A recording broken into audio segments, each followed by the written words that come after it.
minister in the temple of God. Give us access to our money we put in the bank. POS operator, she said 3,000 is 1,000 to collect 3,000 naira. Where are we heading to?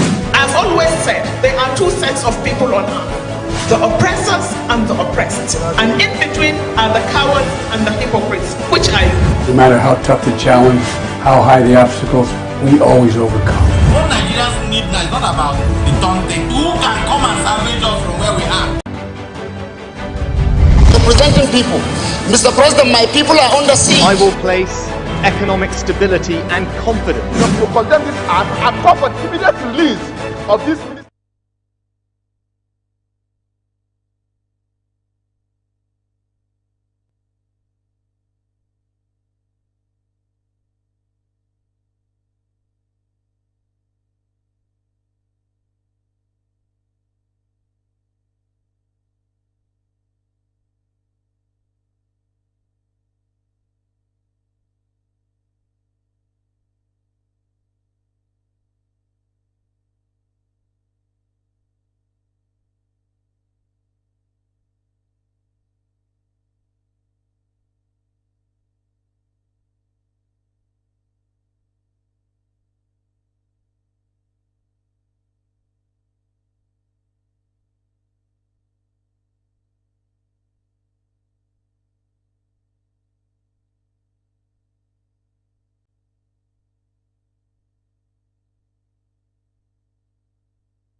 Representing people.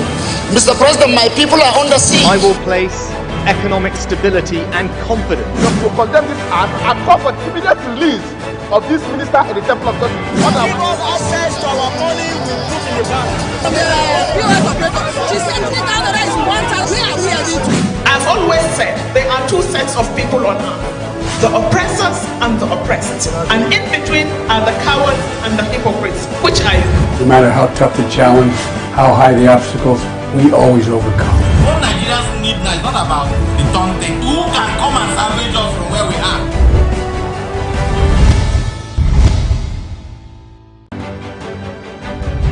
Representing people.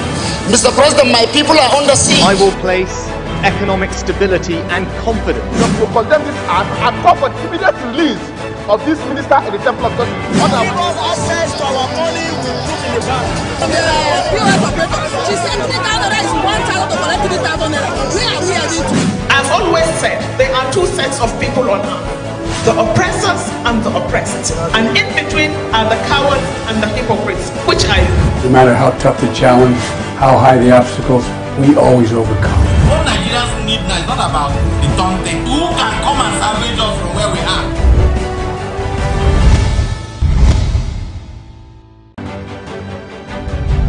Representing people. Mr. President, my people are under siege. I will place economic stability and confidence. To condemn this act and call for the immediate release of this minister in the temple of God. Give us access to our money we put in the bank.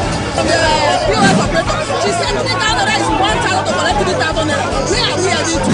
I've always said there are two sets of people on earth, the oppressors and the oppressed. And in between are the cowards and the hypocrites. Which are you? No matter how tough the challenge, how high the obstacles, we always overcome. What Nigerians need now is not about the taunting. Who can come and salvage us from where we are?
road where they see, so you no guarantee safe delivery. Oh. We just dey vote for government, but we not get good governance. At all. Road so e no dey. Light o usai. The infrastructure nko e come turn to be forbidden fruit for the city. Corruption, spoil everything. Good afternoon. My name is Mrs. Ayeni. I am calling from the Ministry of Humanitarian Affairs. Okay. Okay, I've been expecting your call. Madam, remove this your phone from loudspeaker. No vex, now my phone be like that. Hello? Are you there? I hear, I'm hearing you. Yes. We saw a copy of your invoice for computers, printers, and laptops. Yes. Are you working on them now? Ma, the prices you quoted are way too high now. Madam, sorry, please don't call. We found the laptop you said is 1.8 million naira for 600,000 naira. Hello? Now my body network there. I can't hear you. Network is bad. Madam, we can hear you. Continue. Hello, I can't hear you. We call you back. That behavior not good now. Madam, now this kind behavior they kill our country. You suppose do things differently, make Nigeria for better. Corruption not in my country. This message is brought to you by the Akin Fadayi Foundation, the MacArthur Foundation, and from the line across the ocean to the land beyond the mountains, through the Sahara, we bring on sport news, live analysis, expert discussions on trending stories in politics, business, socio-economy, sports, and documentary. Representing people. Economics. Our money will put in the bank.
Any such legislative assignment in the name of River State House of Assembly.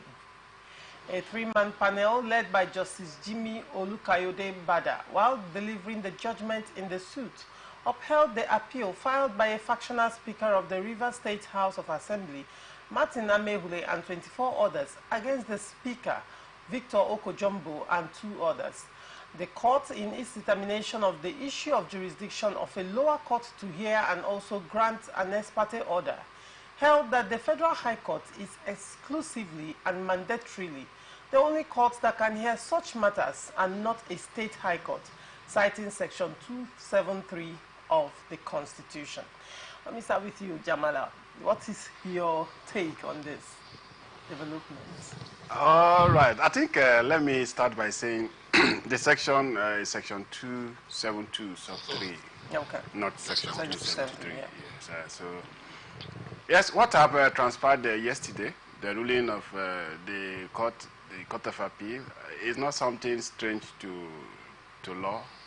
We have that knowledge from the beginning. I know when the ex parte order came on the 10th day of May, the issue so many persons were not discussing were that of jurisdiction. You must first assess yourself, appraise yourself whether I have the necessary powers to answer the question, or do I have the necessary intellect, and that is where the jurisdiction comes in. So yes, the Court of Appeal has, to a relative extent, reassured us that there are still there is still sanity in the judiciary. Remember, the judiciary has been, for lately, because of some political rulings and judgment, have been so far been at loggerheads with the masses. And the masses somehow seem to lose, what they call it, respect and hope on the judiciary. It used to be the hope of the common man, but that assertion is somehow questioned. But the ruling of yesterday has re-echoed and reaffirmed that position. It is true they were correct in all fours, but the issue as to whether or not their decamping affected the legality will be a subject for another discussion. All right, we'll still come to that. Barrister Sims, your take, sir. Yes, thank you very much. Please, if you excuse me, I have to frown my face a little bit because of the, lights and affecting my eyes. It's okay, sir. Yeah, but what I want to say is that, yes, yesterday the Court of Appeal made, a decision that we knew was going to happen like that. When this issue started, the House of Assembly issues in Rivers State, we saw where state high courts were delving into matters that affect the legislature, and we also saw them participating in matters that affect defection or non-defection, speakership, or who should not be, as the case may be. And we raised objections. I still have some of the tapes, maybe on radio and television, to say that the courts, the lower courts, which is, the River State High Courts, do not have such jurisdiction to entertain such matters. And I thank God that we have been vindicated. Two is that I remember also that Justice Chiwendu Wogu of the River State High Court also declined jurisdiction when, of course, to entertain, those, if you want to maybe litigate on it, and some other issues that you have to consider before you now file your action. The question I'm asking is that, are you saying that the judges were not aware that they lack jurisdiction and would have, washed their hands off like Chiwendu Wogu and Okogbole Gbasam did in this? Justice Wali was not aware. Okay, what about the lawyers, the senior advocates, or whoever they are, that filed this particular matter with these preconditions, that are needed for them to file such matters? I don't know why they did that, but at the end of the day, you see what has happened now. So I'm very happy that the Court of Appeal has, come out boldly to say that if you lack jurisdiction, you cannot even entertain, not very careful, not to mislead the public, as the case may be. Finally, on this, the rights accruing from that particular matter, as the case may be right now, is something that is very clear. They are not saying they should go back and maybe Amehule should become the speaker, as the case may be, or maybe replace Jumbo, or they have removed Jumbo. So what this has cost, in River State now is that we now have two parallel, levels again. Jumbo faction, Amehule faction. Because one of the reasons why they went to court to stop, why Jumbo went to court was to stop the Amehule faction from parading themselves, as members of the House of Assembly of the state having defected.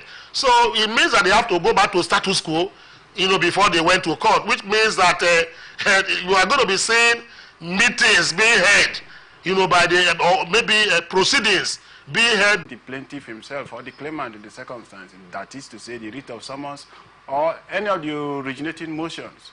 Now, where a court so moved to raise that question as to jurisdiction, it calls for addresses from the respective councils representing parties. That wasn't done by, that procedure wasn't followed by Wogu.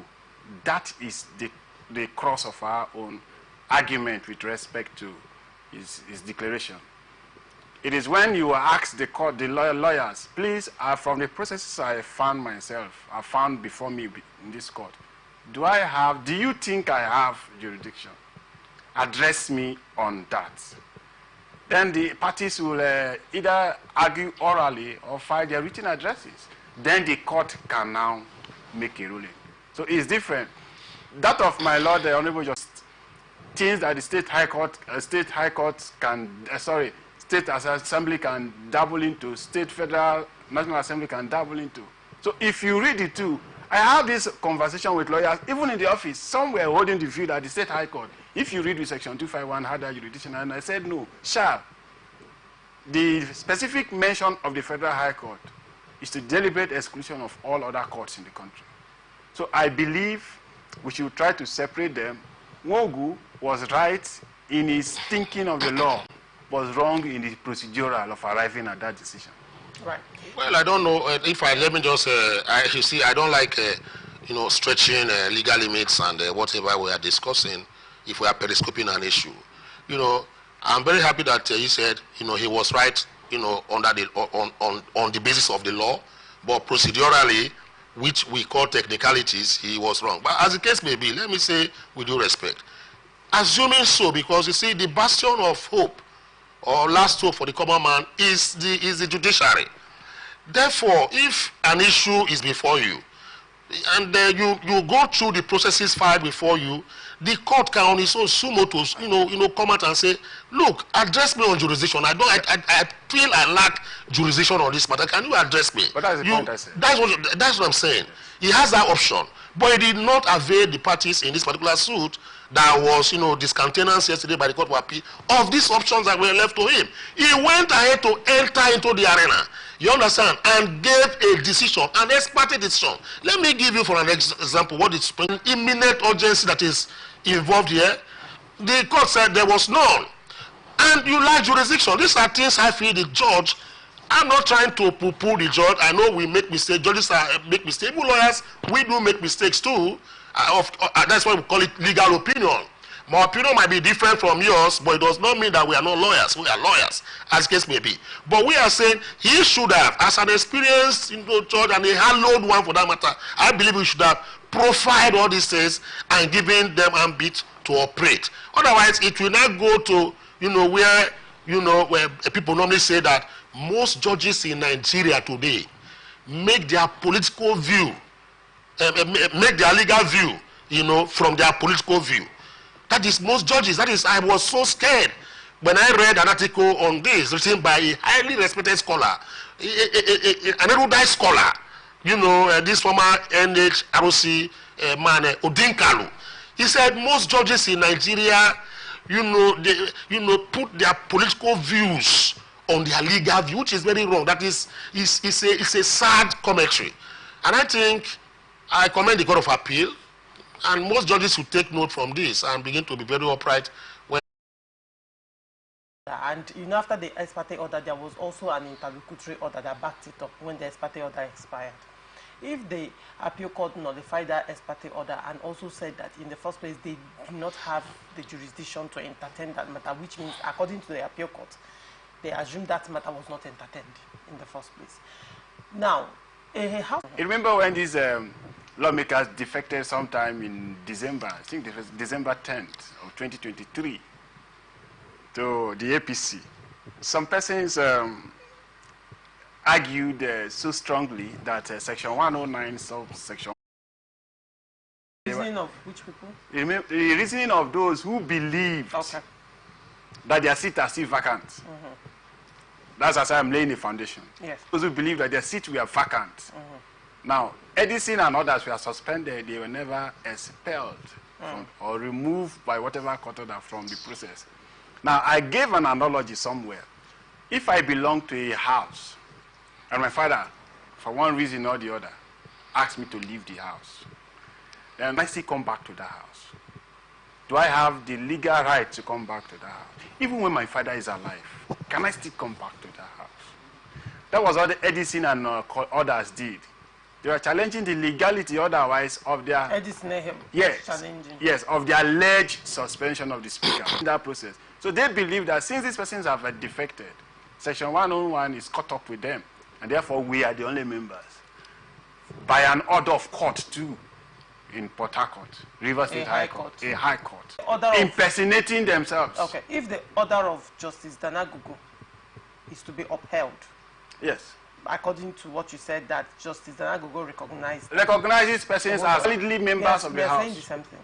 If that order, according to you, let's just assume, to become Speaker, why did he have to go to court? Why did he seek ex parte order of Justice Wale to be recognized? The ex parte order... He thought it was Justice Wale that actually recognized Okojombo, not Justice Danagugu. Justice Wale did not recognize Okojombo. Justice Wale prevented a set of persons from parading themselves as River State Assembly member. He did not, in that ruling, said Okojombo and others are the Okojombo is the speaker and others are members. He prevented a set of persons. Now, if you want us to bring the order, I have it here so that. If I may ask, yes. In your opinion, do you agree with Ugo Chinyere that Amehule and others remain? Technically speaking, if I belong to the school of thought, if I belong to the school of thought that says Section 109, sub 1G of the 99 Constitution is self-executory, then I believe with him. Do you know why?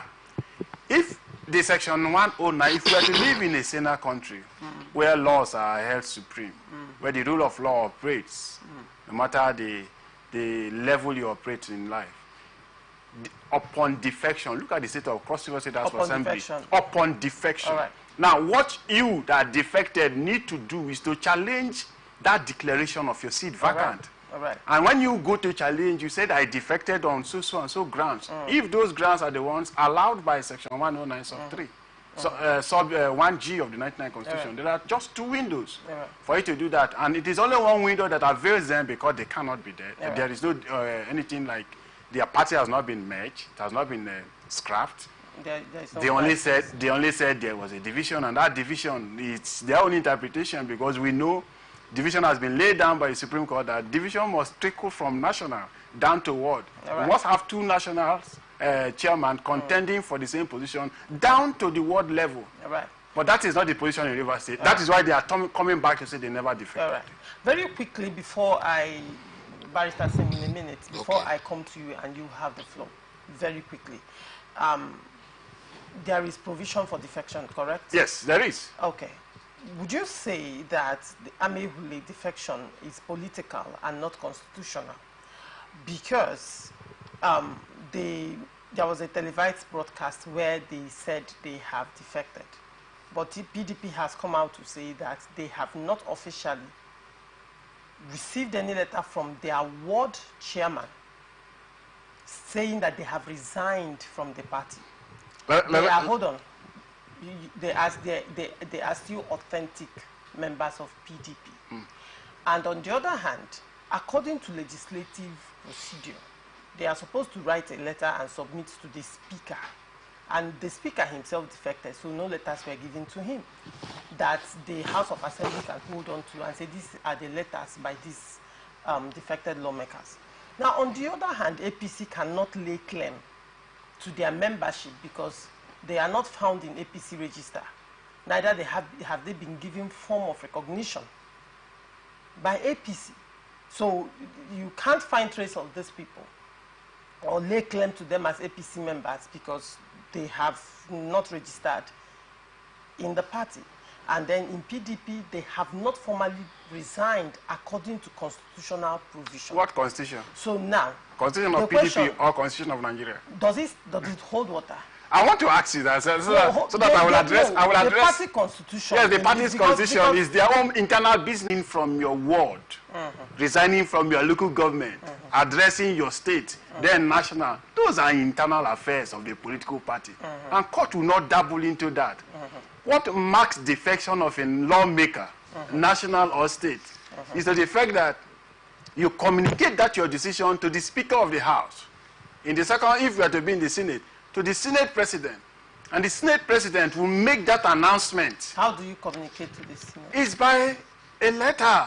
Remember their decision here was unanimous. And the Speaker, we have a letter? There is a record of proceedings of the sitting of the House. Was there a letter? I'm coming. There is a record, certified true copy of record of proceedings of the House. There is a proceeding, and according to you, part of the provision is that a letter must be submitted. If the Speaker made that announcement at open, at plenary, and there was never objection to that, none of the members stood up to say, I objected, I object to that announcement, Mr. Speaker, I have not defected. And the record of proceedings of the House Assembly, I'm talking the House Assembly, yes, at the end of the day, signed by the Speaker, adopting it to be their record of proceedings for that day, admitting that they have resigned. Yes. There are court evidence affidavit proving the fact that, yes, we have defected. There are video evidence showing that, yes, we defected not once, not twice, not thrice. We defected in exercise of your right. What more do you need to have as convincing and compelling evidence to say these persons have defected? We have gone past the stage where politicians think they can eat their cake and still have it, or they can just bamboozle everybody to follow them like zombies. We have gone past that stage. But then they should be man enough.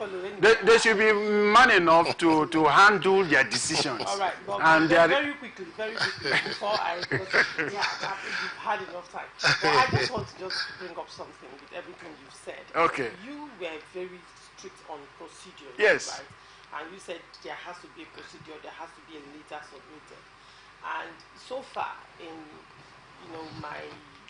my journalistic findings and the court proceedings, I have come to realize that a lot of issues are being struck out in court based on technicalities. Not on this. Not on this. But would you call procedural technicality that these lawmakers did not actually submit a letter? Probably it could be another side. But if we take a decision as a group, if we take a decision, it is not. It is not. It is not. I don't know where I will start. I don't want to believe. You know where I say I don't know. I don't know where I will start because it's a potpourri of questions, and I enjoyed the analysis by my esteemed and distinguished learned colleague. That is the beauty of law, and that is why we find that lawyers, when even if I don't have matters in court, I just go to court to go and listen to arguments, because I learn one or two. I don't really know where to start, but let me start from the latter part. I think the latter part, if I may understand, is defection.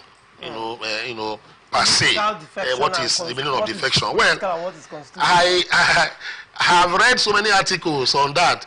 A lot of scholars have come out to say there's political defection and there's legal defection.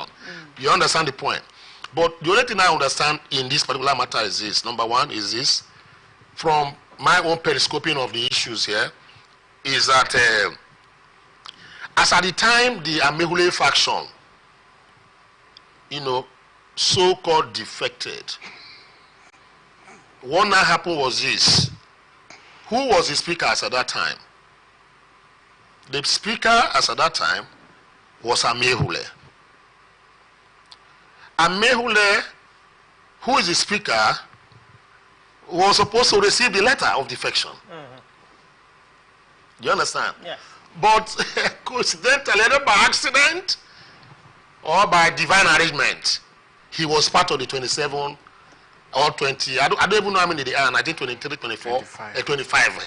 He was part of them. So did they submit the letter to Amehule, who is also defecting? These are the questions the court has to answer. And unfortunately, this matter is subjudiced because it's before the Federal High Court in Abuja.